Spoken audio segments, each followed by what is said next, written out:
नमस्कार, माझ्या चॅनलमध्ये तुमचं स्वागत आहे। आजचा माझा व्हिडिओ आहे DIY रॅबिट किंवा ससा। हा कापसाने बनवलेला आहे ससा, पांढऱ्या रंगाचा आहे।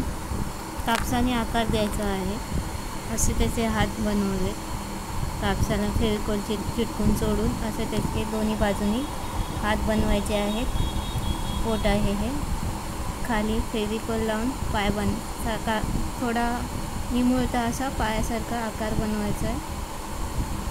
असा पाय दाखवायचे, हे लावलेलं आहे शोपीससारखं, शो बटनसारखं।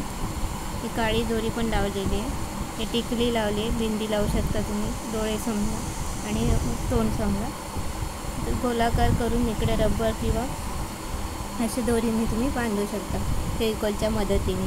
एक लाल टिकली लावल्या, या काळ्या टिकल्या लावल्या आणि वरती वगैरे असं ॲडिशनल कापूस, जास्तीचा कापूस घेऊन अशा आकारात तो दाबून चिकटवू शकता। अशा प्रकारे सुंदर असा पांढरा ससा किंवा रॅबिट तयार झाले आहे।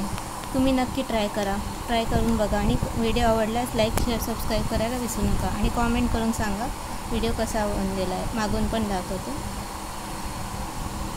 अपेक्षा आहे हा व्हिडिओ आवडला असेल। पुन्हा भेटूया असेच काही इंटरेस्टिंग टॉपिक्सवर व्हिडिओज घेऊन। तोपर्यंत नमस्कार।